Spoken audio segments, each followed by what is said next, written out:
Buenas tardes, amigos. Hoy es 29 de mayo, Día del Ejército Argentino, y comenzamos esta segunda parte del tema que habíamos iniciado en el video anterior, titulado La Argentina al borde del abismo y de su peor catástrofe.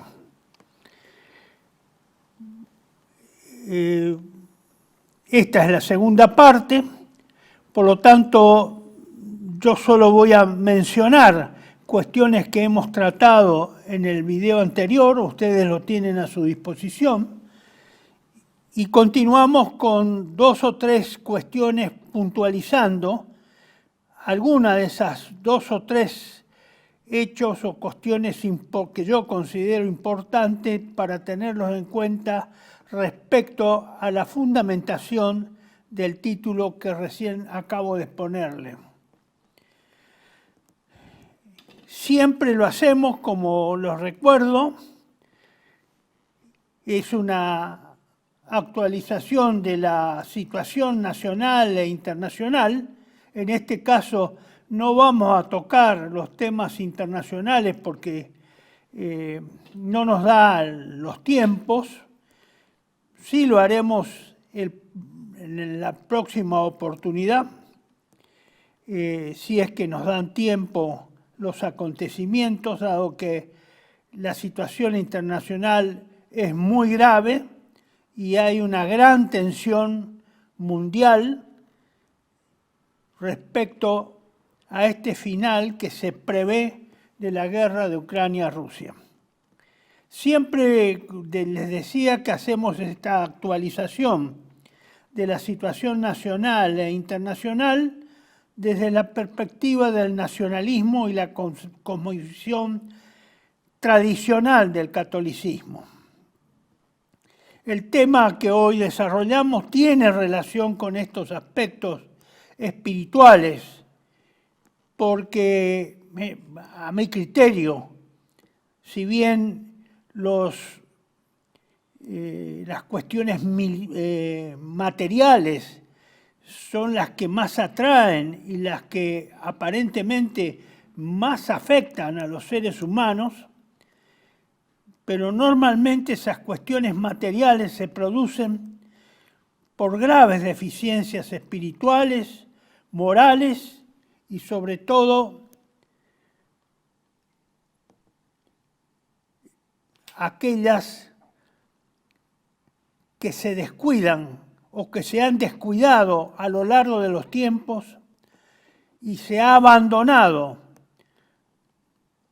tanto que prácticamente hoy estamos o vivimos en sociedades modernas que no tienen relación alguna con la que había hace 300 años o hace 200. Estamos viviendo en otro tipo de sociedades, especialmente respecto a su inmanentismo y al haber arrojado a Dios de todas las actividades humanas. Es una sociedad atea que se ha ateizado en poco tiempo, pero que tiene, o al menos estamos viendo, resultados desastrosos que derivan de esa carencia de Dios, de esa ausencia de Dios en la vida del hombre. Y hoy uno de esos temas trata sobre ese problema y cuáles son las consecuencias. Habíamos dicho en el video anterior que la situación actual de la Argentina, tan controversial, tan delicada, tan grave, se ve agravada o se ve, digamos, intensificada porque a consecuencia de la cultura, el triunfo de la cultura del endeudamiento y de la deuda.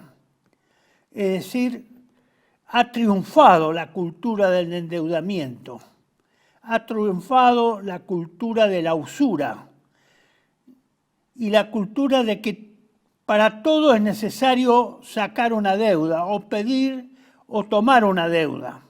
Eso ya es algo corriente y nadie se pregunta. Y lo más peligroso es el endeudamiento estatal, porque nadie recibe en el transcurso del mes las facturas de pago de esa deuda. Ninguno de nosotros. Eso se paga a través de los impuestos. Y por lo tanto no lo sentimos como una obligación propia, como un dinero propio. Es imperceptible para cada uno de nosotros esa situación. Esta cultura del endeudamiento ha exaltado la deuda o el endeudamiento propiamente dicho como una virtud. Y de ello resultó o resulta inadvertida la esclavitud eterna o la pérdida de la soberanía e independencia que ese endeudamiento acarrea al Estado Nacional. Y hoy vamos a ver precisamente con más detalle ese tema, cómo la esclavitud y la pérdida de la soberanía e independencia es una realidad no visible para la sociedad argentina, pero que sin embargo a la cual estamos atados de pies y manos, sin futuro, sin posibilidad de romper esas cadenas, aunque no sentimos el peso ni el roce de las cadenas en nuestras muñecas o en los pies, o en las piernas. No hay grilletes, no hay pesos que arrastrar para movernos. Nos sentimos libres, pero en la realidad somos esclavos. No es la esclavitud de los años de 1810. No es esa la esclavitud que existe. Es una esclavitud inadvertida, impuesta, diría casi subliminalmente. Consecuencia de lo cual, la idea de la independencia no es nada más que una expresión de deseos, una repetición mecánica, pseudocultural, que todos entonamos varias veces por día y hablamos de la famosa independencia, sin saber ni tener noción de los alcances que esa situación de independencia debería obligarnos. Y por supuesto, lo que acompaña a este virtuosismo del endeudamiento es la exaltación del individualismo. Es poner al individualismo como una situación de preferencia, un estado normal, como si nada nos molestara, como si fuera un impulsor de la vida misma.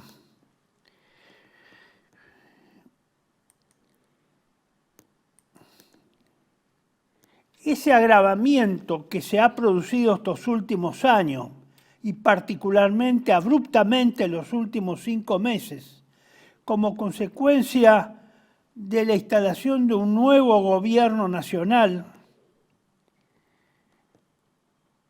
resulta de una serie de condiciones que se han ido dando a lo largo del tiempo, pero que ahora parece que están explotando todas juntas, o por lo menos se manifiestan todas juntas. No es nada más todo esto que estamos viviendo y agravado que la culminación de una vieja herencia histórica. Diría que tan vieja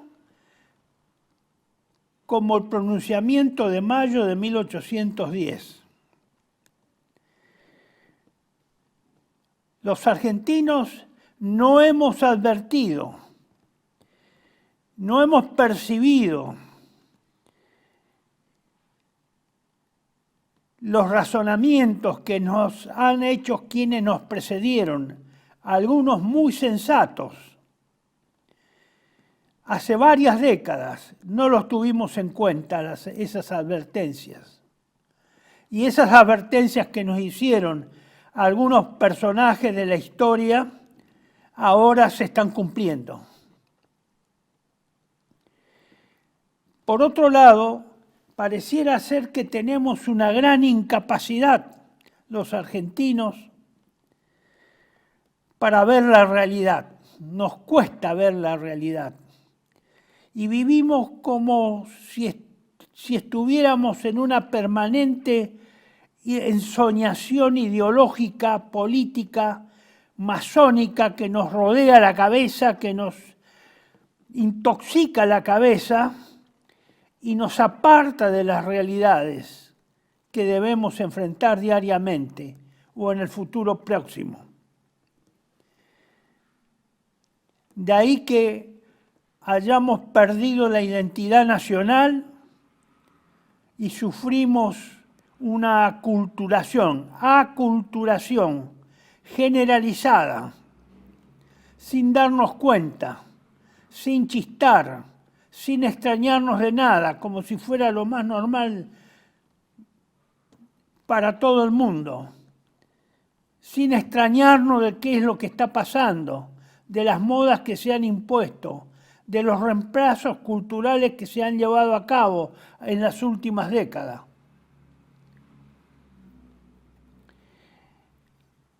Yo había citado que uno de esos fenómenos más importantes está representada en la reforma universitaria de 1918. Esa reforma universitaria rompió el molde cultural de la Argentina, lo rompió del todo. Se había resquebrajado y bastante, se había rajado con motivo y como consecuencia de la derrota de Caseros en 1852. Pero la reforma universitaria, que en algunos lugares la equiparan en proporciones de importancia con la Revolución Rusa de 1917, produjo una profunda transformación cultural en la identidad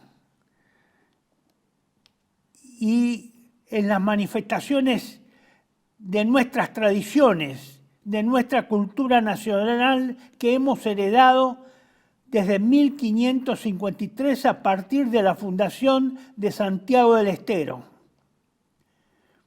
Porque tampoco, y ahí nos hemos olvidado, esta reforma universitaria se olvidó que la Argentina no es un producto de 1810 ni de 1852. La Argentina nace en 1553 con la fundación de Santiago del Estero. Y la cultura nacional se entronca a partir de ese momento, se empieza a formar a partir de 1553. Y vamos a cumplir 500 años de esa cultura. No somos un pueblo joven. Esto comenzó a ser habitado, esta zona del mundo, por supuesto, lentamente, y se fue amalgamando, mestizando con los pueblos originarios desde hace casi 500 años. Acá no nos lanzaron en paracaídas en un terreno desconocido y tuvimos que habituarnos y empezar a a saber qué es lo que había. Acá han desembarcado la civilización española que nos trajo fundamentalmente no solo el idioma para entendernos, sino también nos trajo la bendición del Evangelio de nuestro Señor Jesucristo. Esas son las dos notas principales de la fundación de la Argentina y de toda la América hispana, porque antes no nos diferenciábamos por nacionalidades, pertenecíamos a una misma raíz. Ese proceso se produce a partir de 1800. El otro problema que está interfiriendo y que lo vamos a tratar de ver muy rápidamente porque requiere mucho tiempo explicarlo y que yo lo he desarrollado reiteradamente a lo largo de 21 años es la guerra social que sufrimos. Prácticamente desde 1969-1970, que estuvo inicialmente confundida con una guerra civil encubierta, ideológica o supuestamente ideológica, pero que en mi opinión, como lo he tratado de demostrar, y está demostrado y ustedes pueden acceder, es que el fenómeno del comunismo en América Latina, especialmente en América Central y del Sur, cada vez considero que es menos un problema ideológico y fue más una operación de inteligencia de las potencias occidentales que le dieron el motivo para poder intervenir en cada una de las naciones latinoamericanas, supuestamente para combatir al comunismo. Si el comunismo no hubiera existido, no hubiera sido introducido en su forma revolucionaria a partir de los años 60, ya en forma efectiva, a través de Cuba, tendrían que haberlo hecho por una necesidad política y dialéctica. Porque esa revolución supuestamente ideológica, izquierdista, fue fomentada en Cuba por el Departamento de Estado norteamericano. Yo me extendí en 2 o 3 videos que realizamos hace ya bastantes años, acá en Canal Tele-V1. Ustedes los tienen a disposición. Vean los fundamentos de esa exposición, de esa posición respecto a qué significa o cómo se introduce la influencia anglo-norteamericana en forma decisiva, la excusa que encuentra para penetrar en todos los gobiernos de Latinoamérica. Es el llamado comunismo, contra el comunismo. Y eso abrió las puertas a lo que hoy tenemos, a una dominación anglo-norteamericana, israelí, de norte a sur, desde América Central, desde México hasta Ushuaia. Pero este no es el tema de hoy especialmente. Pero la guerra social es un derivado, algo que quedó residual y es dominante en este momento. Y que los políticos del sistema, cualquiera sea su color y su olor, le llaman inseguridad. Y han generado las condiciones a través de la guerra revolucionaria de los años 70 para que se introdujera lo que es una estrategia norteamericana, también de penetración, llamada la estrategia de los derechos humanos. Esa es una estrategia norteamericana, una estrategia política de penetración, de intervención, de excusa de intervención en los países latinoamericanos, que fue generado precisamente artificialmente por agencias de inteligencia que se infiltraron y controlaron los movimientos revolucionarios. No al principio, pero en la medida que los mismos tuvieron capacidad de sobrevivir frente a los estados que eran atacados, pasaron a ser instrumentos pasivos de las agencias de inteligencia de Estados Unidos, de Inglaterra, de Europa, con las mayores contradicciones, pero lamentablemente nuestros mandos superiores, cuando fueron responsables del proceso de reorganización nacional, ni después los políticos que debieron haber advertido en todo ese proceso la rareza de todos estos hechos, continuaron e intensificaron, colaborando activamente con los que, digamos, propagaron esa estrategia de penetración. Pero no hubo caso. Hemos fracasado y yo lo reconozco.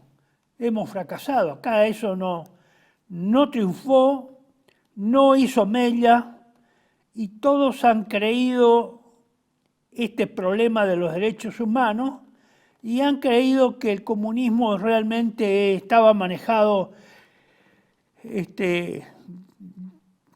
por una potencia extraamericana, por la Unión Soviética, y que efectivamente era el mal supremo y sigue siendo el mal supremo de los americanos y de los latinoamericanos. Claro que lo fue en su momento, pero eso fue hasta el año 91. Claro que quedan efectos residuales en lo que hoy es Rusia, o volvió a ser Rusia. Claro que quedan, eso no ha desaparecido. Pero no fueron los que controlaron finalmente ni los que obtuvieron los frutos. En eso fueron derrotados ellos también, fueron usados. Lo extraño es que no se hayan dado cuenta en su momento. Por eso yo he pertenecido a una parte de una generación que siempre desconfió quién controlaba a los comunistas y quién controlaba a los capitalistas. Esa minoría que sospechó siempre que ambos, capitalismo y comunismo, eran dirigidos por un mismo poder. Y hoy se está comprobando. Los hechos lo están diciendo.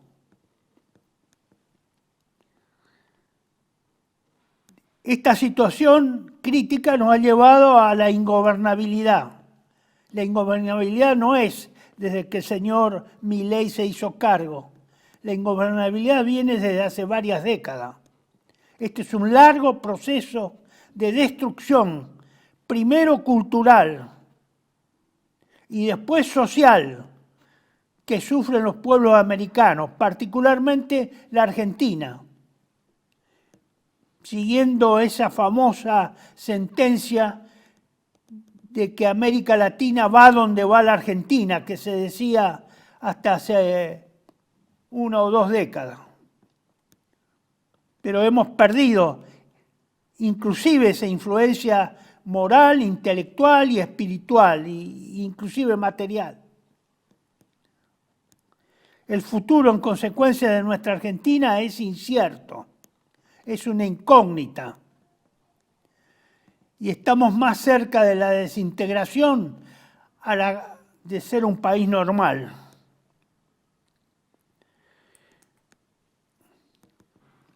En el video anterior hemos tratado la caída crudamente, con cifras, la caída de la producción industrial y de la actividad de la construcción. Ustedes la tienen acá en este slide los títulos, que se resumen en la variación interanual de caída de un año respecto al otro en el 21,2%. Y también en la variación interanual mensual respecto al igual periodo del año 2023 en menos 14,8%. Es una enorme recesión. Esto en el primer cuatrimestre.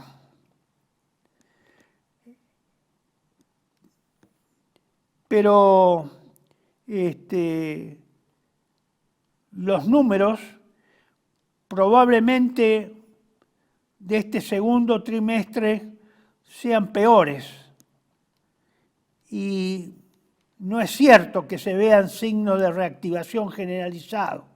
Puede haber en particular una leve suba, una leve recuperación en algún rubro, pero no es cierto que sea generalizado. En 4 meses la industria nacional cayó más fuerte que durante la cuarentena. 2 años de cuarentena. ¿Y por qué es importante la actividad industrial? Porque la economía nuestra está hecha para el mercado interno, está desarrollada para el mercado interno. Si no hay mercado interno, no hay empleo. Reina el desempleo. ¿En qué vamos a ocupar a nuestra población? Porque todo se importa. Es una economía que importa todo y como es la que quieren instaurar ahora este nuevo gobierno que ha asumido en diciembre del año pasado. Por eso es importante la defensa de la industria nacional, porque es la que genera los empleos. Explotar solamente el petróleo, el gas, los minerales, el litio y alguna otra cosa escapada, eso no va a generar empleo para sostener el sistema de vida y la vida de 45 millones de habitantes de argentinos. Y nosotros tenemos que luchar para que esos 45 millones de habitantes tengan pleno empleo, para ocupar la Argentina con argentinos, no con extranjeros, como quiso y lo hizo la generación que triunfó en Caseros y en 1880.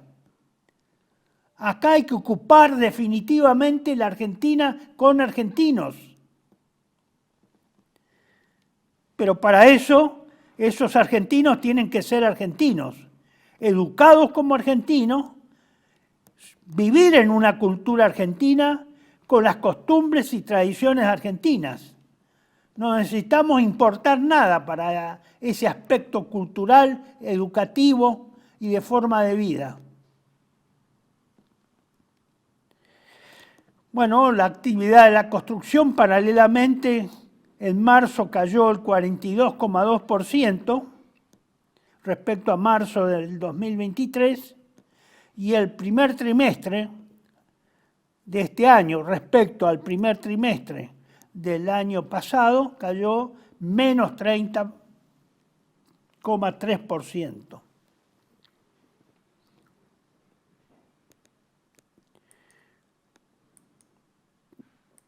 Ustedes ven también que los salarios del trabajo formal, de los trabajadores formales, en los últimos 4 meses cayó, ya no digo casi un 17% como dice la placa, sino creo que debe estar alrededor del 20%, está por encima. Es la caída más fenomenal que ha tenido en los últimos gobiernos de Macri y de Fernández. 8 años, es la peor.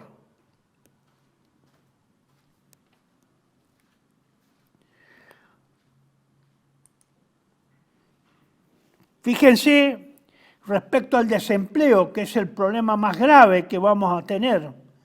Más grave porque el desempleo trae la desesperación y trae el desorden social. Fíjense estas probables faltas de empleo dentro del empleo registrado, privado, público, 63.000 puestos de trabajo en el público, 21.200 menos en el privado, en el servicio doméstico 8.300, en la construcción 100.000. Tal vez en 4 meses hemos fabricado 200.000 desempleados. Sí, es muy fácil decir, y que se las arreglen, que es un problema de ellos, no es un problema social. No, 200.000 desempleados sin ninguna salida económica, sin recursos, sin capacidad para sostener su familia, crea un grave problema social. Y los graves problemas sociales generan graves problemas políticos. Y generan la famosa ingobernabilidad. Pero parece que hay gente que no llega a entender esto. Yo diría que no quieren entender. También el desempleo se disimula con lo que se llama los retiros voluntarios. Como muestra, basta esto que estamos viendo en esta otra placa. En Toyota, que es una gran fábrica de automotores, se habrían producido 400. Y en Renault, la fábrica también de autos francesa, 270. Sí, son cantidades que todavía no son alarmantes, pero estos datos son muy parciales. No se ha hecho un relevamiento, no se lleva un relevamiento ajustado de cómo van las cosas semana por semana. Ahora, habíamos comenzado a señalar que la cultura de la deuda o del endeudamiento permanente es lo que nos había llevado a esta situación. Fíjense ustedes, acá ustedes tienen un ejemplar de la tapa del Patria Argentina, número 364, de junio del 2019. No es hace mucho tiempo, son 5 años. Y ya, además, esta fue una de las últimas tapas en las que hemos recordado, pero esto lo hemos estado recordando desde el 2001. Desde el nacimiento, digamos, de la Argentina estamos en este tránsito de sostener que la cultura de la deuda pública sostiene al país como la cuerda sostiene el ahorcado. Y es así, señores, esa es la realidad. Estamos ahorcados por la deuda externa, por la deuda, por lo que debemos a los usureros internacionales. Acá en Argentina no tenemos conciencia de la deuda y de la importancia del endeudamiento y de la responsabilidad de endeudarse. No tenemos criterio, no tenemos sentido. Es una materia abstracta para los que estudian economía en Argentina. Parece que acá no hay ninguna escuela de economía que advierta a quienes enseñan del problema de la deuda, de los graves problemas que acarrea sostener indefinidamente una deuda muy gravosa para el país. Pero sin embargo, toda esa prédica no ha logrado hacer mella. Se nota que hay un lobby muy importante dentro de la Argentina, una clase social dentro de la Argentina, o grupos económicos o grupos de poder, de hecho, que tienen un gran control sobre la Argentina, que impiden que la población tome conciencia sobre este problema. Y nadie hace nada, ni un partido hace nada, nadie. Esa es la cultura generalizada de la Argentina.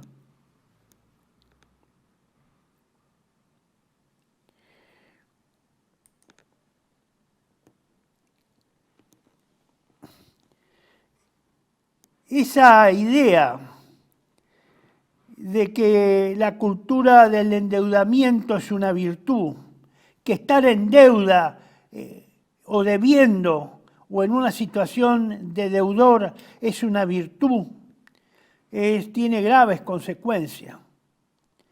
¿Y por qué dicen eso los liberales, que es una gran virtud?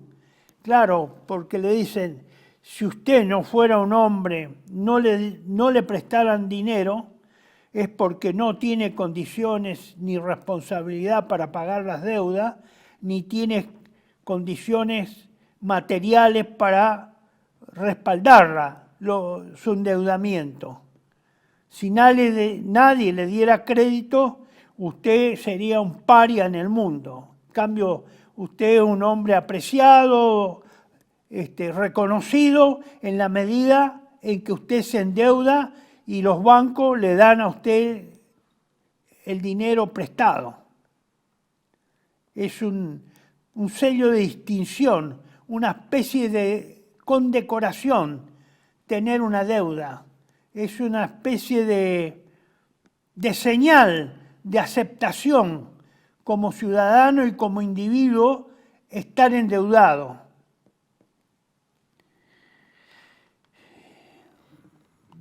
Esto yo lo he transcrito en el año 2003, 22 años. Es lo que estaba en la tapa de esa tapa del boletín del Centro Cívico Patriótico que previamente le mostré. En 1938 Raúl Scalabrini Ortiz afirmaba: endeudar un país a favor de otro hasta la cercanía de su capacidad productiva es encadenarlo a la rueda sin fin del interés compuesto. ¿Escucharon bien? Interés compuesto. Al respecto hago acá un paréntesis. Yo cuando hice la escuela primaria, creo que en 6º grado, me enseñaron qué era el interés compuesto. Pero creo que en la actualidad o hace varias décadas, por lo menos 2 décadas o 3, ni siquiera los de la secundaria saben qué es el interés compuesto. Sería conveniente que todos los que me están escuchando hicieran una reflexión si entienden qué es el interés compuesto, cómo funciona esa operación matemática del interés compuesto.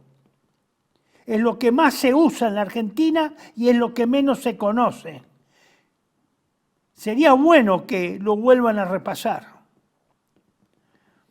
Sigo entonces. Es encadenarlo a la rueda sin fin del interés compuesto. Porque el interés compuesto es exponencial, por eso dice sin fin. No tiene fin, no tiene límite. Tarde o temprano el acreedor absorbe al deudor. Esa es la gran estrategia, absorber al deudor. Además, la servidumbre indirecta que el acreedor impone al deudor es una forma de compulsión para dirigir las corrientes de compras y ventas de los países deudores. Es también un elemento sólido para intervenir en el manejo de la política interior de cada país. Mire, esto lo dijo, vuelvo a repetirlo, Scalabrini Ortiz en 1938. Yo no había nacido. Yo nací en 1944. Desde entonces, si vamos a tomar esta cita, que yo creo que hay muchas más respecto a las advertencias sobre la deuda, si se hubiera tenido un poquito de sentido común y algo de patriotismo, estoy seguro que habría habido algún sector que podría haber reaccionado en su momento. Porque estoy, dentro de 4 meses o 5, cumplo 80 años. Pero no la hubo. Si no, no estaríamos como estamos hoy.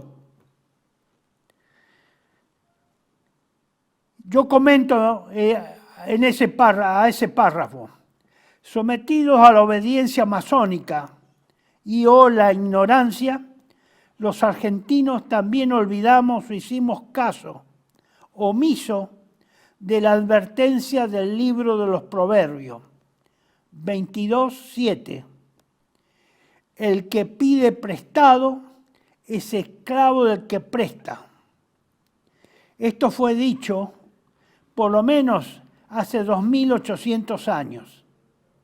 Bueno, continuamos en un minuto, ya volvemos, muchas gracias.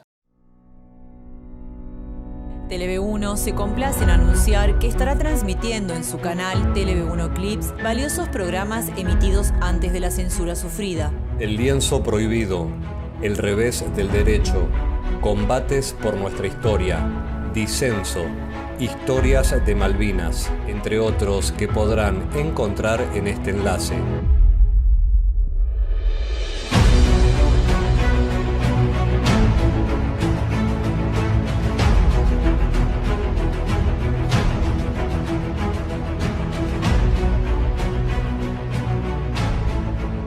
Agradecemos su aprovechamiento y difusión.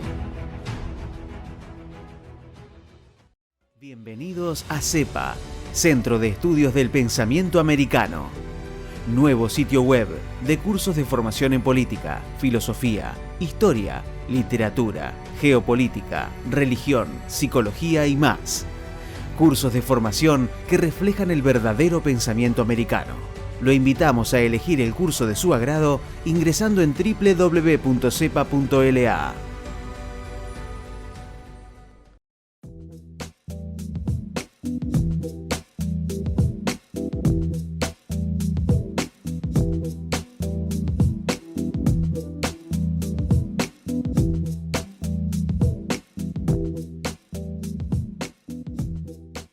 Decir siempre la verdad primero tiene un precio. Dependemos de tu ayuda. TLV1, toda la verdad primero.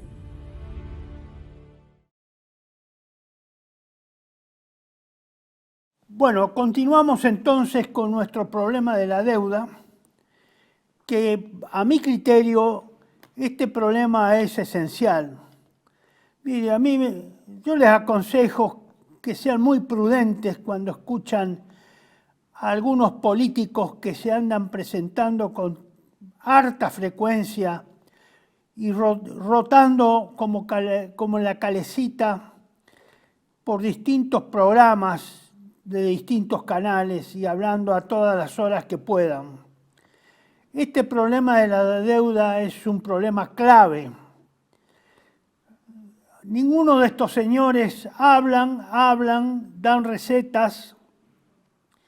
Ninguno se está ocupado en enseñar cómo salir de la deuda y cómo impedir que la Argentina se endeude. Dos cosas que hay que hacer simultáneas. Salir de la deuda y no de endeudarse más, porque de lo contrario esto no tiene solución. Sigue la cadena y la cultura del endeudamiento. Pero estos señores, que algunos gozan de alguna aceptación, son tan engañosos como los que propician el endeudamiento. Tengan cuidado, desconfíen si no dan soluciones al problema del endeudamiento y a evitar seguir endeudándose. Si no le dicen nada, no les crean, están mintiendo, lo están engañando. Por eso, acá había un párrafo que yo lo dejé para lo último y después me olvidé de retornar. A nadie, excepto a muy pocos en la Argentina, le interesa saber ni salir del sistema de la deuda y de la usura, ya sea por ignorancia, cobardía o complicidad.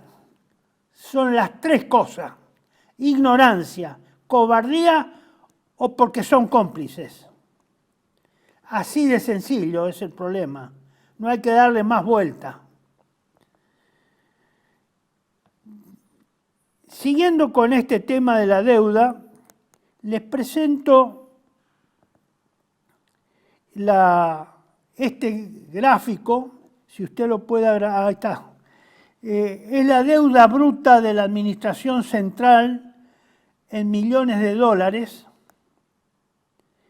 que fue confeccionado por el señor Diego Giacomini. Sí, escuchan bien, Diego Giacomini.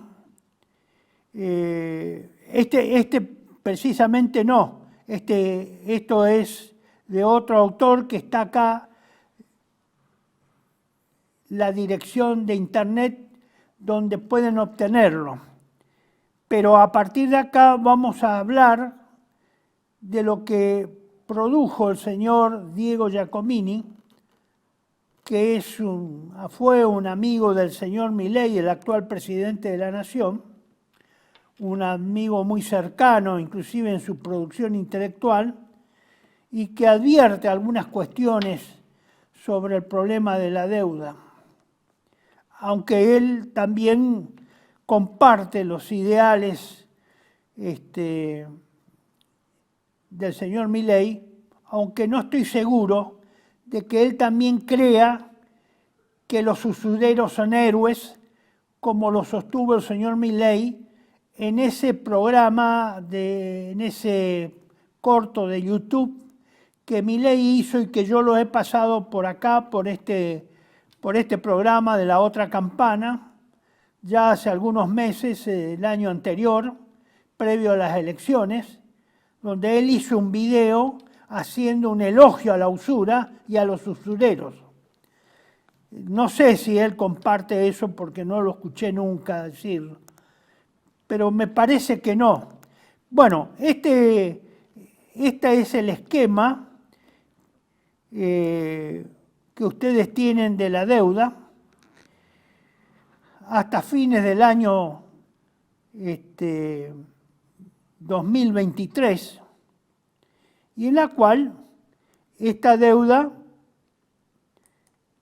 la deuda bruta, es de 371.000 millones de dólares, que por supuesto vean cómo va aumentando desde el extremo izquierdo, del 2004 al 2023, aunque en el 2022, por supuesto que era mucho mayor, algo mayor, pero cada vez el camino va ascendiendo. A medida que pasa el tiempo, mayor es la deuda.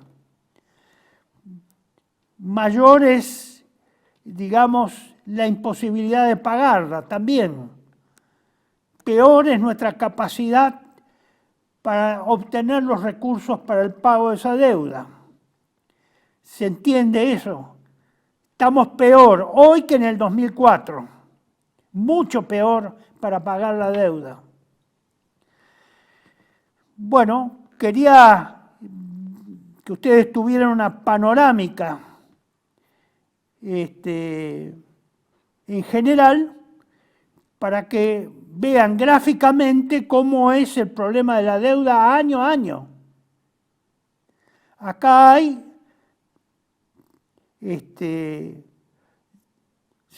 prácticamente 20 años de deuda.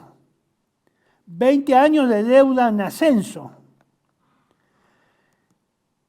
Lo que está en gris, lo que está grisado, esas barras que la mitad, más de la mitad, está grisado. Antes era casi equivalente, pero lo que está en gris es deuda bruta en moneda extranjera. Y lo que está en amarillo anaranjado es deuda bruta en moneda local. Es decir, que debemos mucho dinero en una proporción muy grande, probablemente de 3-1, o sí, 2-1 sería, en moneda extranjera que no imprimimos nosotros, que no la tenemos, que tenemos que obtenerla a través de las exportaciones, con nuestra producción nacional que es comprada por otros países extranjeros. En síntesis, lo que ese cuadro dice o representa es lo siguiente.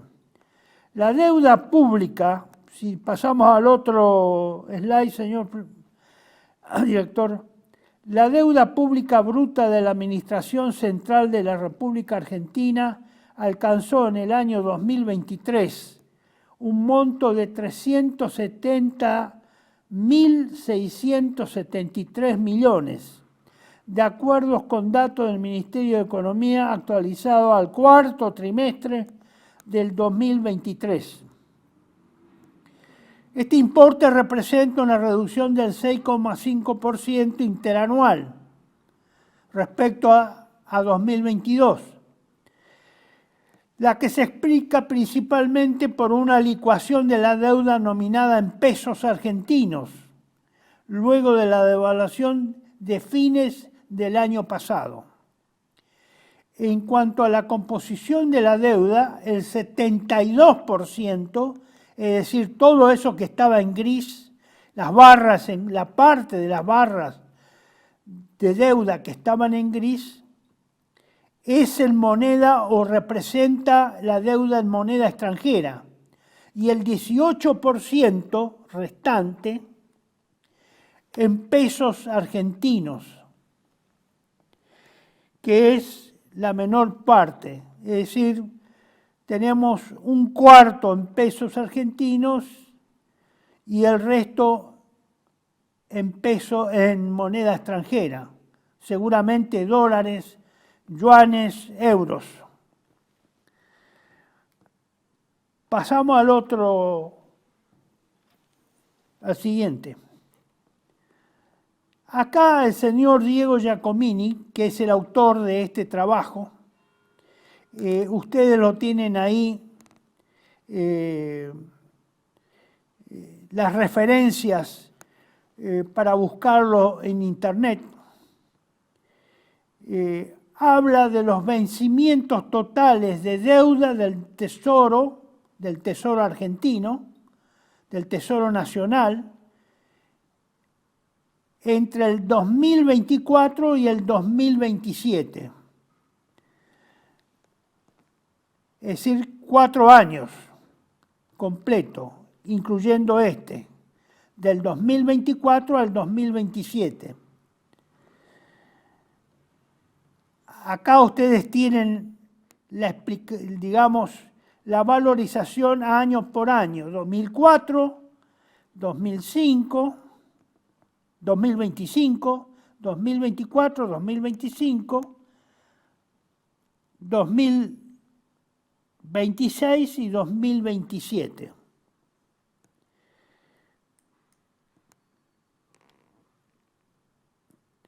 En el siguiente gráfico, ustedes tienen los vencimientos totales de deuda del Tesoro con el actual gobierno.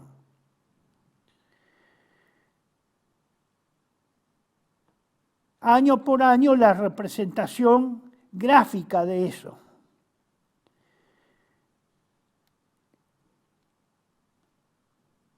Y eso, el total representa 216.700 millones de dólares.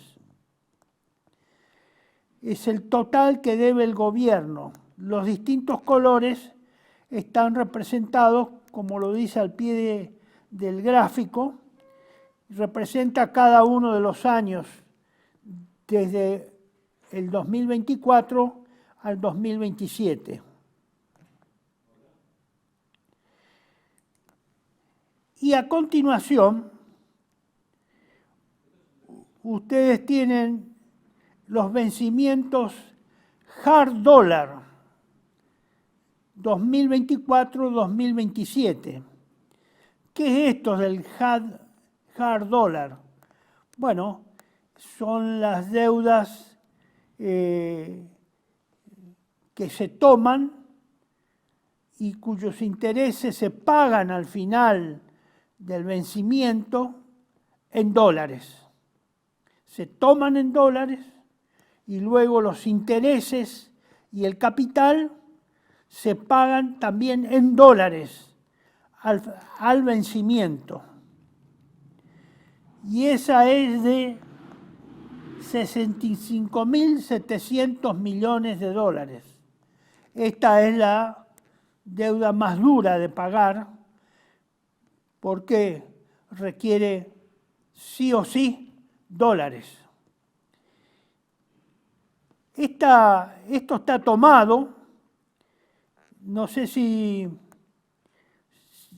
usted ha cambiado, sí, hard dollar. Si vamos a la siguiente placa, vemos que la fuente de esto, como yo les decía, corresponde al señor, la autoría, al señor Diego Giacomini.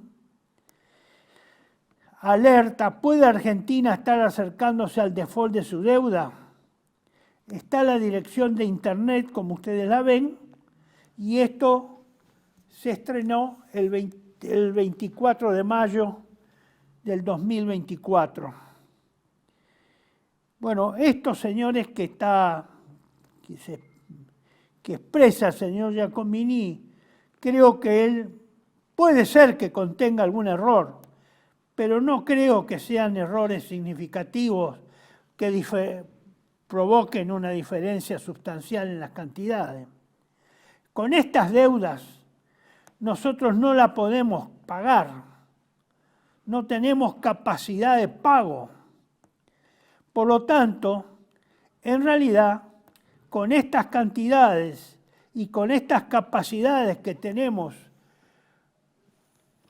de exportaciones que son mínimas respecto a estas necesidades de miles de millones de dólares, los pesos sí podría ser que los paguemos, que podamos tener capacidad de pago, pero los dólares, para juntar esa cantidad enorme de dólares, que es equivalente, creo yo, que a un Producto Interno de un año, y eso no lo tenemos.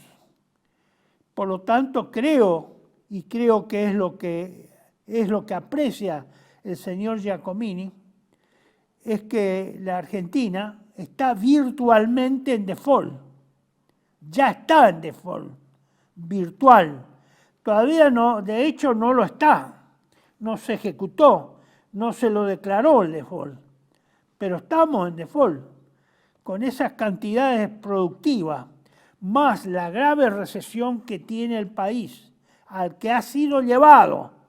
Esto fue llevado desprofeso por este gobierno, suponiendo que de esa forma paraba la inflación. De todas formas, entre la inflación y el pago de la deuda, es muy difícil determinar qué es lo que debe ser prioritario. Evidentemente creo que lo prioritario es el pago de la deuda. De lo contrario, la Argentina está en default y en algún momento lo va a tener que declarar. Aunque pueda haber expresiones de confianza de todos nuestros acreedores y del Fondo Monetario Internacional para ir pagando alguna que otra vencimientos de capital.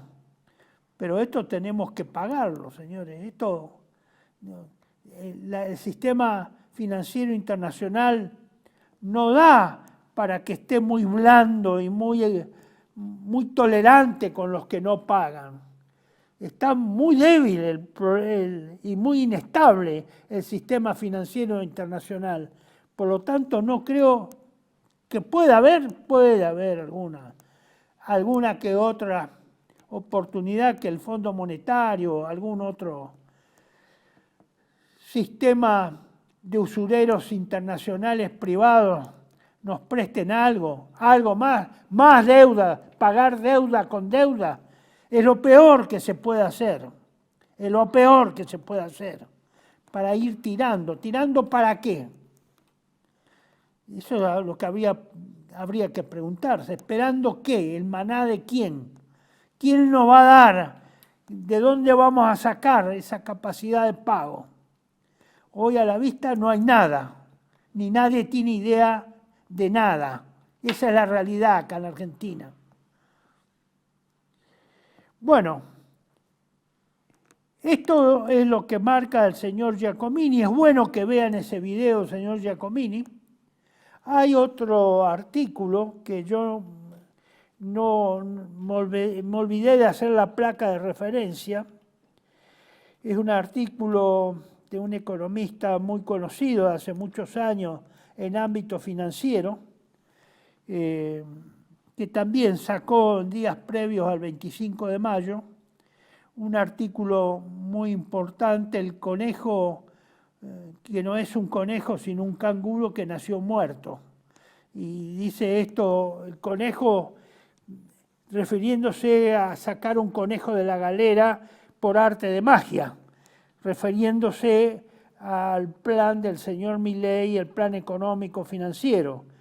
En este momento no lo tengo presente al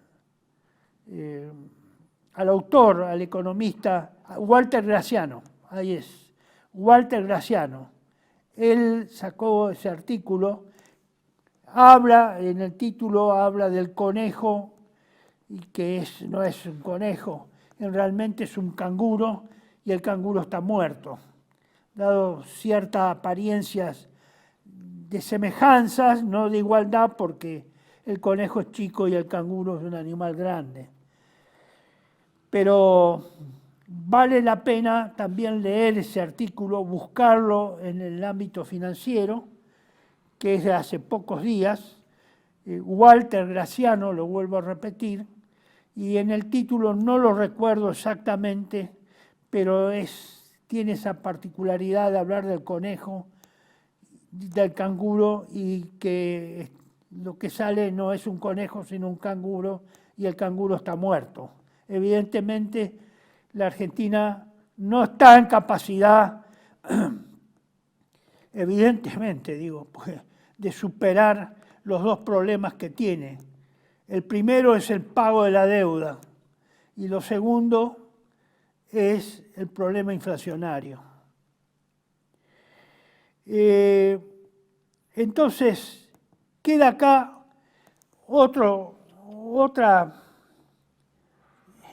esto sí que es el problema de los 1.938 millones del swap chino, que con mucha oportunidad y mucho sentido de la responsabilidad, la ministra de Relaciones Exteriores argentina, la señora Mondino, tuvo la audacia de dejarnos ese chiste, o de expresar el chiste de que los chinos son todos iguales.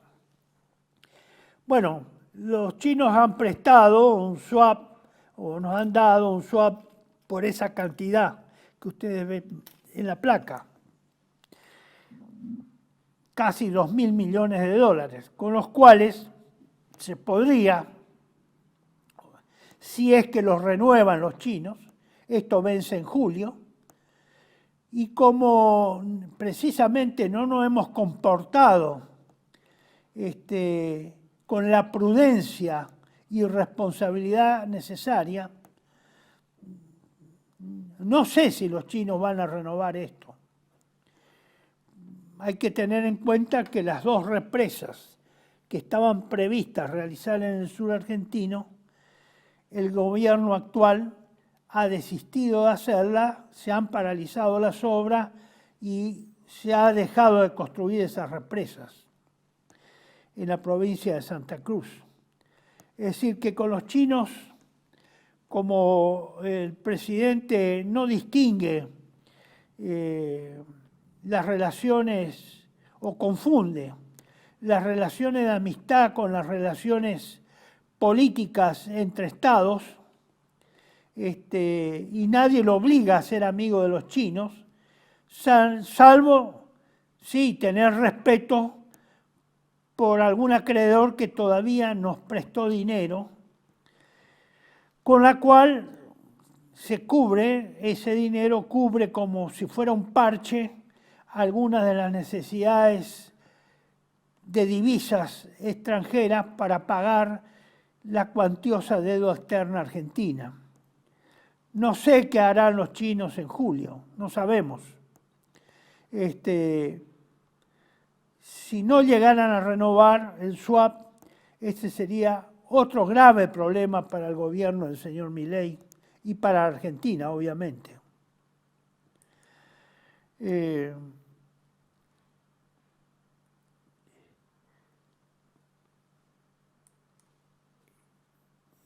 Vamos al slide 19. Ustedes ya han visto esto, lo hemos comentado al iniciar esta exposición de esta tarde.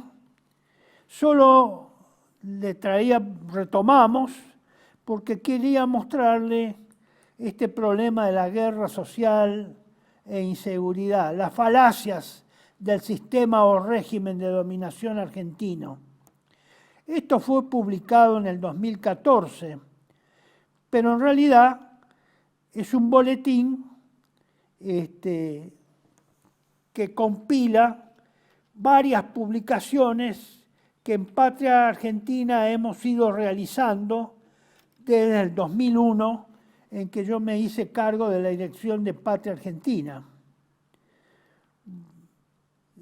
Acá se toma una imagen que dice: auxilio, nos están matando. Es la siguiente, señor director.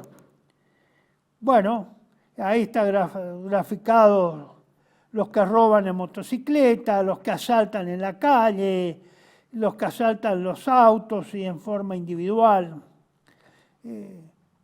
Esta imagen debe ser del año 1996, 97. Yo este tema lo he hablado con el que fue secretario de Seguridad del presidente Kirchner, el doctor Quantín, el fiscal Quantín, Norberto Quantín. Él estuvo muy interesado por algunos de esos artículos. Se los acerqué, he tratado de cumplir con, digamos, proporcionarle los mejores y mayores antecedentes sobre esto, de que lo que nosotros estábamos viviendo ya a partir del 2003 que se hace cargo Kirchner, estábamos viviendo una situación de inseguridad, como los llaman los políticos, no le llaman guerra social.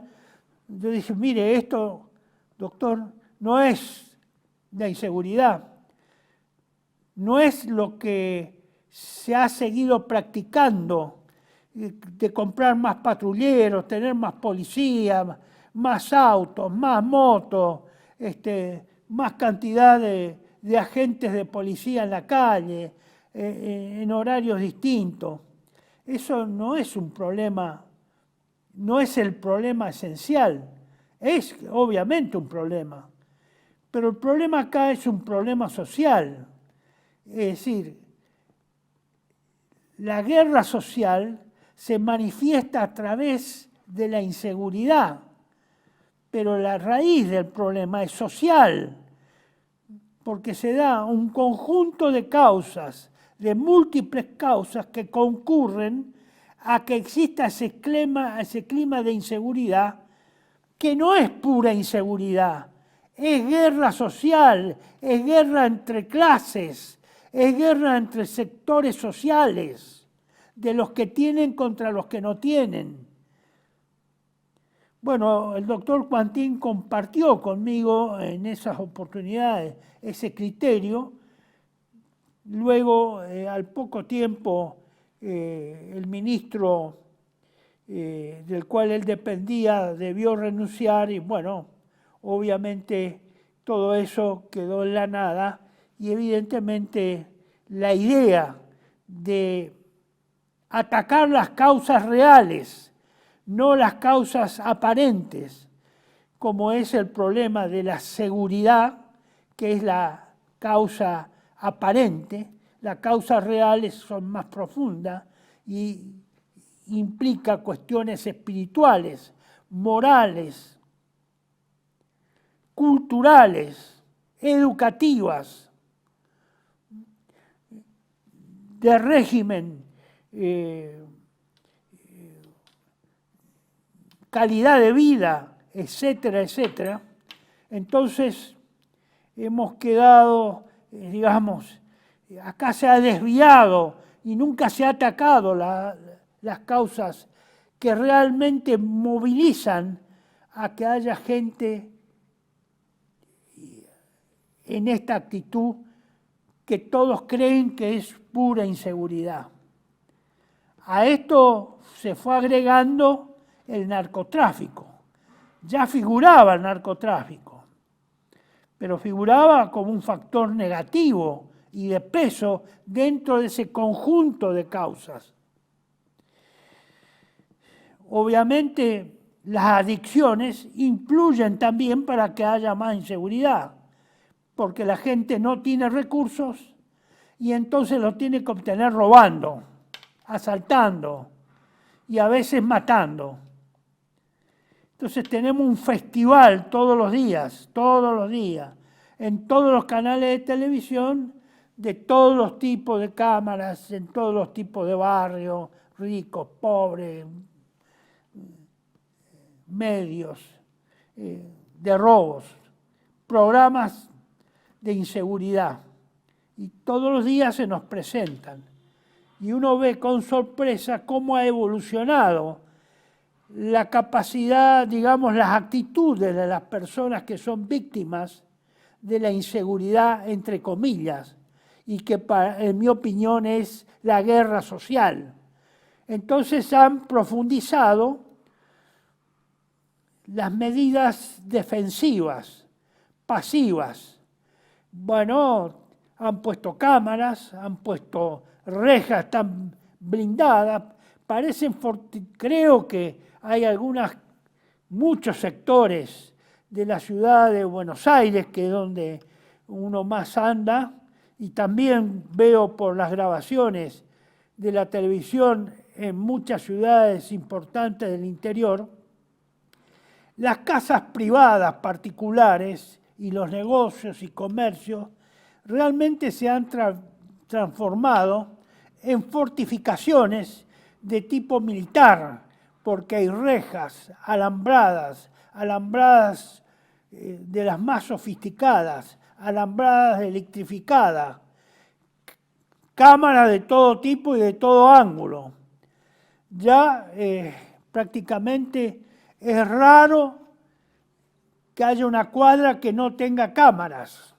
No solo las cámaras públicas del municipio, sino las cámaras que tiene cada domicilio, que enfocan dentro del domicilio, dentro de los límites de la propiedad privada y hacia afuera. Ya no es una sola cámara. Cada uno tiene 2 o 3 cámaras. Bueno, todo esto ha llevado a un sinsentido. Esto no tiene solución. Están fortificando la ciudad. Si tuviéramos una guerra y esto tuviera que tomarse, ya gran parte de la fortificación está realizada en la defensa para defender digamos, la propiedad privada.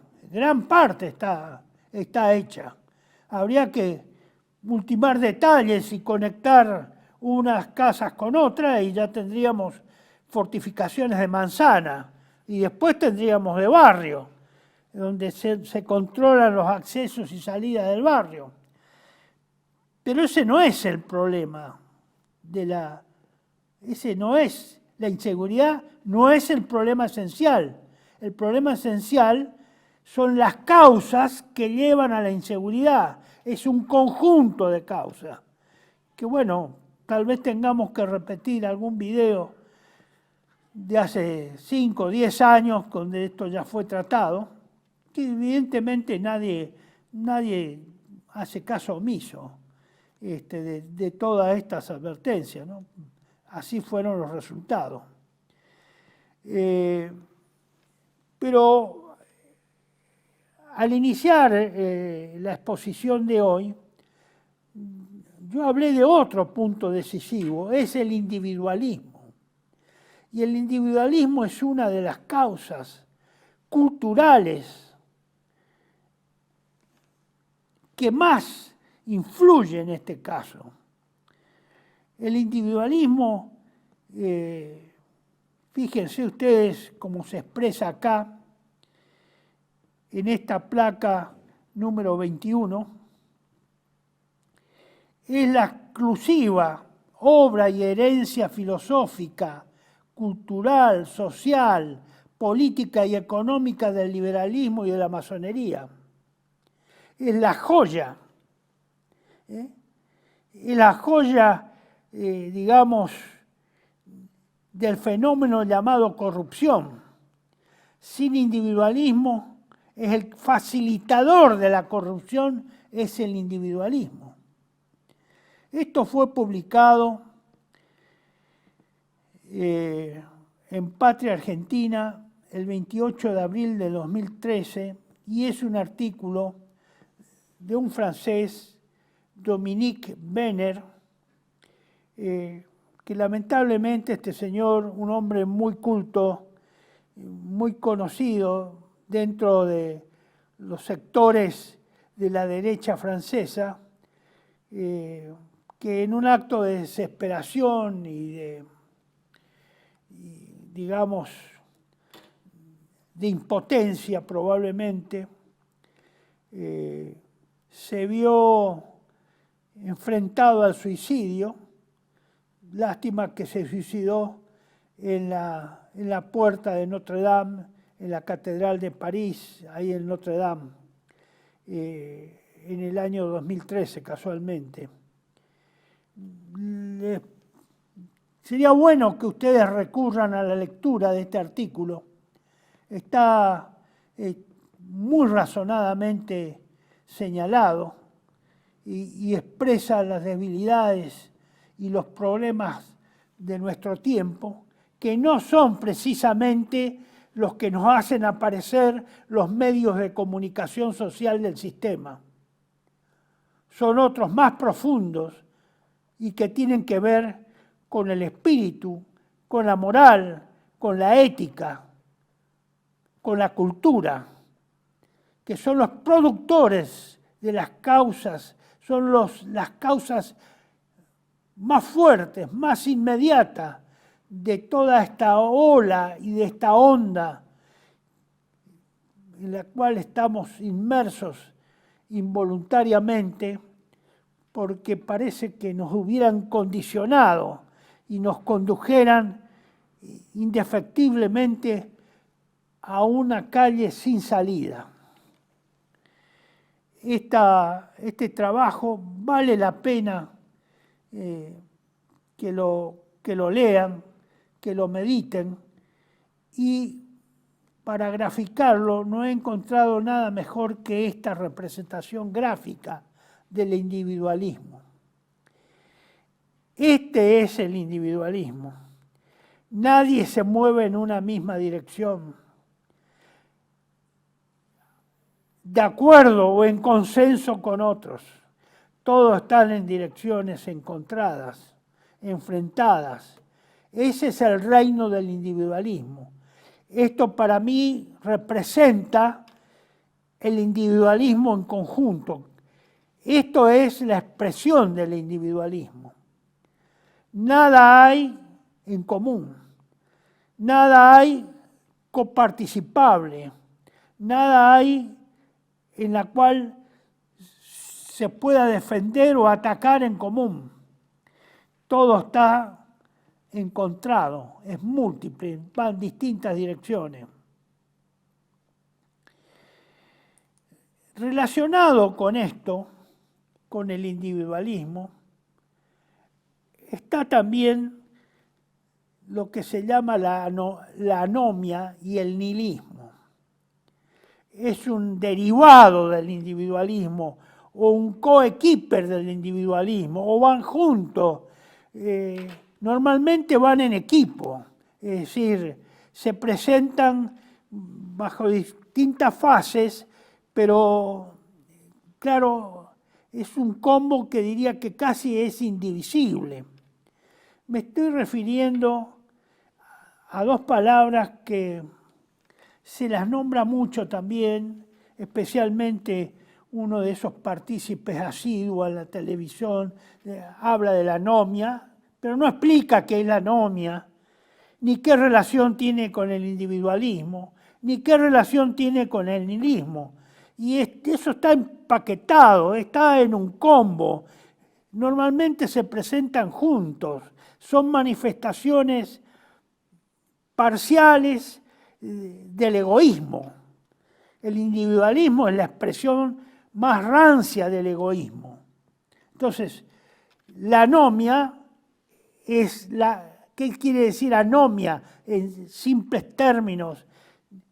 Y como lo representaban, como lo expresaban los griegos, el anomos, el sin ley, el que no tiene ley, el que no tiene límites, el que no se sujeta a la ley, el que quiere hacer lo que quiere. Eso va con el individualismo, va con el egoísmo y finalmente también va pegado al nihilismo, porque el nihilismo también tiene un gran porcentaje de anomia y un gran porcentaje de individualismo, de dosis. ¿Qué dice? ¿Qué se puede decir respecto a esto?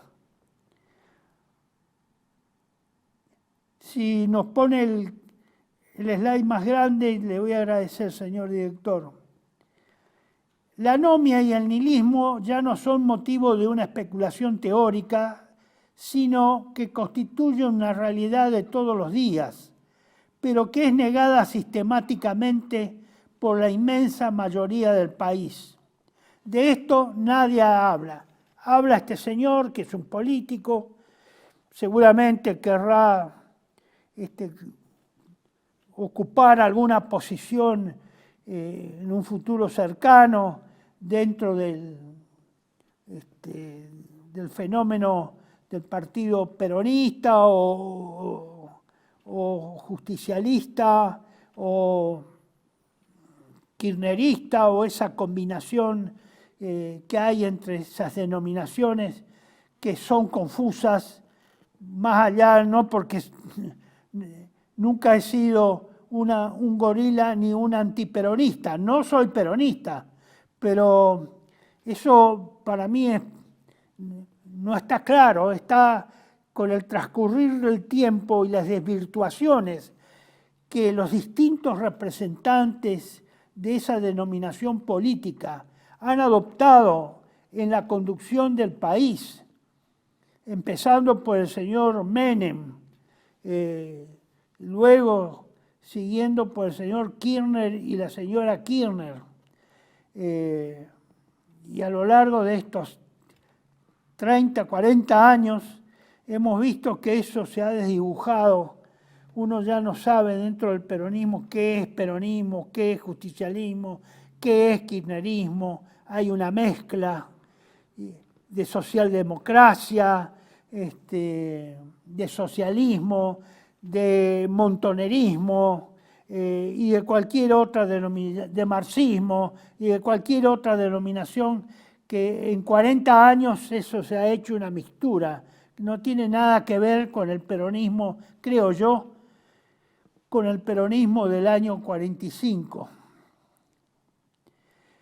Inexorablemente llegará el día en que se deberá pagar un alto y doloroso costo por esta negación, por la negación del nihilismo y de la anomia.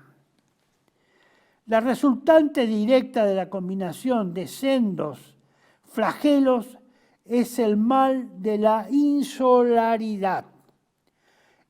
Insolaridad, es decir, lo que no es solidario. La solidaridad es opuesta o contradictoria o está en conflicto con el individualismo, con el egoísmo. Por lo tanto, digamos, la combinación de anomia y nihilismo es la insolaridad, es la reafirmación extrema, la exaltación extrema del egoísmo. Esta, a su vez, la insolaridad, es la causa de la ruptura de la convivencia social. Donde no hay solidaridad, se rompe la convivencia social, se rompe el tejido social en todos los niveles. La que tiempo más, tiempo menos, de no solucionarse, producirá inexorablemente la desintegración de la sociedad nacional. Por eso el título tiene relación con estos aspectos que ahora estamos llegando, con la insolaridad, con el individualismo, con la anomia, con el nihilismo, con la ruptura de la convivencia social y con la desintegración. Con esa ruptura comprende grandes sectores sociales, con la desintegración de la sociedad nacional, con la desintegración de la Argentina. Por eso hablo en el título de abismo, por eso hablo de una gran catástrofe, de una gran tragedia que puede ocurrirnos a corto plazo. No es para dentro de 100 años, a corto plazo, es decir, para estos años venideros, futuros. A lo mejor yo probablemente no llegue a verlo, pero tal vez, si las cosas se aceleran, tal vez, si Dios lo dispone, puedo llegar también y ser testigo de ese último desastre, de esa última catástrofe argentina o catástrofe final. Fedor Dostoyevsky, el autor ruso, el novelista ruso, el gran literato ruso, muy grande literato ruso, le hace decir a uno de sus personajes de los demonios, o la novela también se llama Los endemoniados, a Shatov, uno de esos personajes, lo siguiente: si en Rusia alguna vez hay una revolución, comenzará irremisiblemente con el ateísmo. Y aquí tenemos otro factor más, el ateísmo como producto de la insolaridad y de la disociación social. El ateísmo. Y a otro personaje de la misma obra, a otros de sus demonios, a Verkovensky, hacen falta 1 o 2 generaciones, dice este personaje de la novela de Los endemoniados de Dostoyevsky, más depravadas, depravadas hasta lo inaudito. Eso es lo que hace falta, y un poco de sangrecita fresca para que se vayan acostumbrando. Dostoyevski es el hombre que mejor pinta el clima revolucionario o el clima de una revolución como fue la Revolución Rusa de 1917. Vale la pena, es un libro grueso, es un libro difícil porque son nombres que no estamos acostumbrados a dominar en nuestra lectura.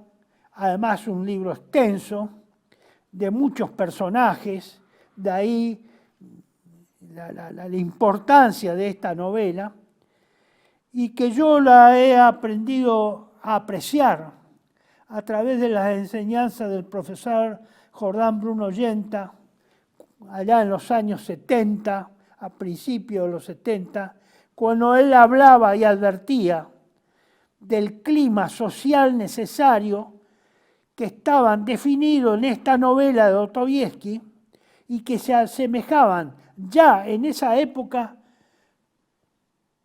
bastante parecido a lo que ocurría en esa época en los años 70 con la guerrilla montonera del ERP marxista-leninista.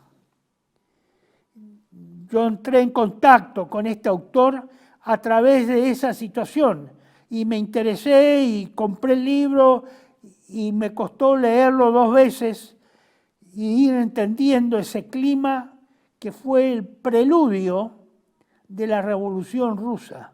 Sin ese preludio no hubiera existido la Revolución Rusa. Ese preludio lo preparó la masonería en Rusia, porque esta novela es de finales del siglo, casi al final, la última década, creo yo, del siglo XIX en Rusia. Esa preparación la hizo, a mi entender, en mi opinión, la masonería en Rusia. Masonería infiltrada a través de Occidente, obviamente, particularmente Francia e Inglaterra. Nietzsche, el filósofo alemán Nietzsche, ese hombre atormentado y tremendo, lleno de alternativas, de lucidez genial y de locura total, dice lo siguiente: sacrificar a Dios en aras de la nada, ese paradójico misterio de una extrema crueldad, será la obra de la próxima generación y todos nosotros estamos en el secreto. Eso lo escribe en su obra Más allá del bien y del mal. Vuelvo a repetirlo. Sacrificar a Dios en aras de la nada. Ese paradójico misterio de una extrema crueldad será la obra de la próxima generación y todos nosotros estamos en el secreto. Eso implica, digamos, es la quinta esencia del nihilismo, a través de las palabras de Nietzsche, y tuvo razón. La próxima generación, la generación del siglo XX, precisamente tuvo esa misión y la cumplió acabadamente, porque a través del nihilismo y del clima del nihilismo, de la desaparición de Dios, de el echar a Dios de la sociedad, de todas sus instituciones, públicas y privadas, de aguar la religión, de disolver prácticamente la religión, de negar la existencia de Dios como una condición necesaria de la virtud del hombre moderno. Eso se ha cumplido y eso es lo que reina en esta cultura argentina también. No es un problema solo de los europeos o de los norteamericanos. Es un problema también de nosotros, de los argentinos, para los que crean que solo los europeos tienen ese problema o solo los norteamericanos. No, nosotros también estamos en la misma onda y a la misma velocidad de novedades respecto a la anomia y al nihilismo. Las dos cosas que se dan simultáneamente, se entrecruzan, se comparten, se presentan junto con el egoísmo, con el individualismo, con la ruptura de las relaciones sociales.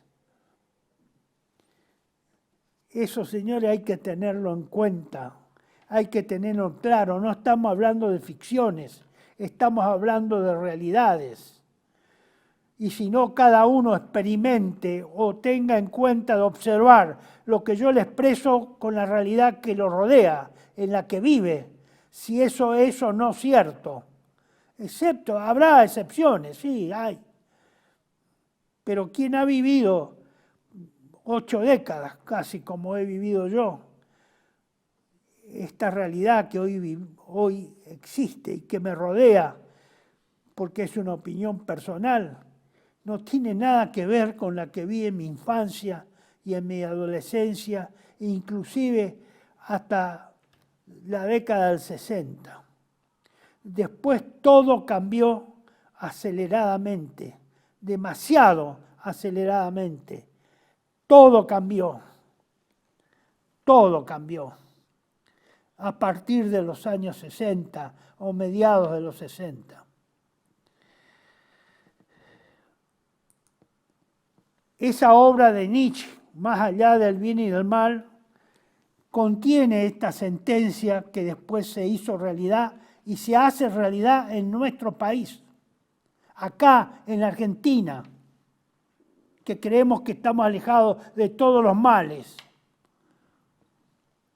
Nuestro siglo, dice Nietzsche, mejor dicho, eso lo expreso yo, la opinión, nuestro siglo, que es el de la generación siguiente a la de estos personajes, de Dostoyevsky y de Nietzsche, de la anomia y también del nihilismo, ha realizado justamente esa revolución. Y la revolución en la escala mundial ha comenzado, ya comenzó, no es que está por comenzar, ya comenzó. Como decía Chateau con el ateísmo, o como decía Nietzsche, con el sacrificio total de Dios en aras de la nada. Sin Dios no hay nada, queda la nada, estamos frente a la nada. No tenemos dónde sostenernos. El hombre quiere ser Dios de sí mismo, se postula como Dios de sí mismo.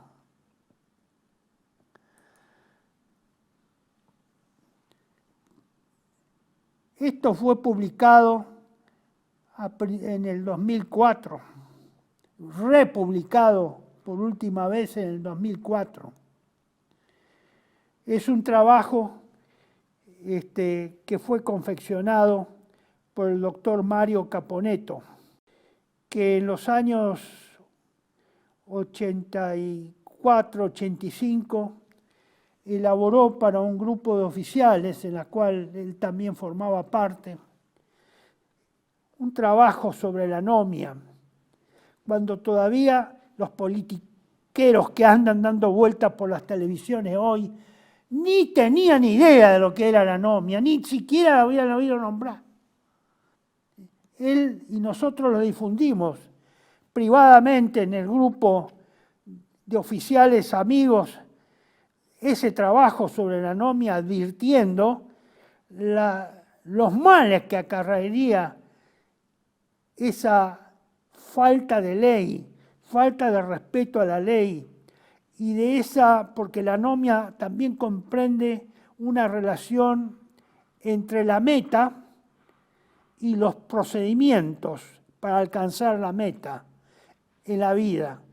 Y cuando eso se descompensa, queda desproporcionado, también hay anomia, que es Eso ha sido tratado sobre todo por Merton, un autor, un sociólogo norteamericano, que se ocupó de esto. Cuando la meta es muy grande y se carecen de los medios, se rompe, llega un momento que la imposibilidad de alcanzar esa meta hace que el individuo rompa los límites que se han fijado, espirituales, morales, éticos, legales y jurídicos inclusive. Las costumbres, se rompe eso. Se rompe como la cáscara de un huevo. Queda partido en miles de pedazos. Y los hombres salen. Es decir, realizan sus ambiciones, pretenden llegar a sus métodos utilizando cualquier tipo de camino. 20 años después, todo lo que se señalaba como diagnóstico, evidencia o indicio se ha agravado y multiplicado por cientos, y lo que todavía no se percibía como un flagelo, hoy impera como realidad cotidiana, pero nadie lo denuncia. La grave situación que enfrentamos es consecuencia de la enfermedad espiritual y moral que sufre la Argentina y que nadie la percibe como tal. Se impone entonces volver a insistir con esta problemática que no es asumida ni por cerca por los poderes políticos, constituidos o fácticos, ni los cuales no aciertan a encontrar un diagnóstico y mucho menos una solución. Mientras tanto, como lo señalará más arriba, el virus de la disolución social avanza arrollador y amenaza la supervivencia misma de la nación. Pongan atención en este último párrafo y por un instante, nada más porque no estamos ya en tiempo de continuar este comentario. Por un instante, vuelvan a fijarse en lo que vieron hoy frente al depósito de los alimentos en Villa Martelli, uno de los depósitos donde el Ministerio de Bienestar Social tenía o tiene depositado parte de las 500 o 5.000 toneladas, porque nadie sabe bien si son toneladas, kilos, yo creo que son 5.000 toneladas de alimento, que hace 5 meses están depositadas en ese lugar y no se ha distribuido a mucha gente que está pasando necesidades alimentarias graves. Claro, alguno me dirá, como dijo el presidente Milei, si hubiera tantas necesidades, se hubieran muerto de hambre. Y si hubieran muerto de hambre, la municipalidad estaría recogiendo los cadáveres por las calles, por las veredas, porque habría miles de muertos de hambre. Señores, esa imprudencia del presidente de la Nación, tremenda imprudencia, que nunca pudo haber estado en la boca de un presidente de la Nación medianamente cuerdo. Expresa así un flash. No pido que tampoco, ni por eso ni se me ocurre haberle traído un flash para que vean eso, para que vean las necesidades, lo que debe ser los conurbanos, no solo de Buenos Aires, que es el más grande de la Argentina, sino de Rosario, de Córdoba, de Mendoza, de Tucumán, de Salta. Y eso debe ser altamente preocupante, porque ahí está el germen de la disociación. La disolución está incubada está, el virus está. ¿Cómo se hace para apagarlo, para atenuarlo? No se hace haciendo lo que hace, teniendo toneladas de pan dulce todavía de diciembre ahora, sin repartirlo, que probablemente no esté en buen estado.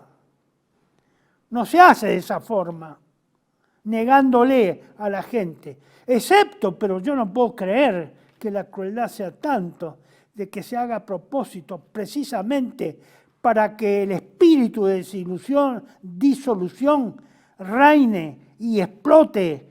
Y como decían algunos propagandistas del señor Milei antes de las elecciones, que había que votar al señor Milei para que explote todo, entre ellos la señora Bullrich, a la cual yo me ocupé y también cité lo que expresó en televisión, públicamente, no secretamente. No quiero creer, creo que eso fue un dislate. Si no, quiere decir que si tuviera que creer que eso fue dicho conscientemente y voluntariamente y para provocar un efecto, que eso realmente ocurra, no, creo que no puede haber argentinos de ese tipo de naturaleza que existan. Y si existen, bueno, quiere decir que evidentemente Dios ha sido expulsado totalmente de la Argentina. Para aquellos que todavía creemos en Dios, tenemos fe en Dios nuestro Señor Jesucristo y en la Santísima Virgen María Inmaculada, en sus diferentes advocaciones, comenzando por Nuestra Señora de Luján, siguiendo por Nuestra Señora de la Reconquista y del Rosario, de la Reconquista y Defensa de Buenos Aires, y continuando por Nuestra Señora de Fátima. Diría que la maldad reina, el espíritu del mal reina en la Argentina. No estamos en un país ni meramente cristiano, ni mínimamente cristiano. Estamos mal, estamos dominados por el espíritu del diablo, de Satanás. Y si eso es lo que nos domina, bueno, los que tenemos fe, sigamos insistiendo a Dios para que nos bendiga, nos proteja y nos salve de su castigo, como está prometido precisamente en el mensaje de Fátima. Y bueno, ánimo, mucha fe, sin olvidarse que sin Dios nada podemos hacer. Sin Dios, sin su ayuda, sin su asistencia, sin su respaldo, nada podemos hacer. Todo se puede hacer, pero con Dios. Ánimo, esperanza, fe. Que la victoria no será nuestra sino de Dios. Pero Dios necesita operarios, necesita sus soldados remanentes, necesita lo que se reproduce escénicamente en la composición musical que los militares llamamos la retreta del desierto.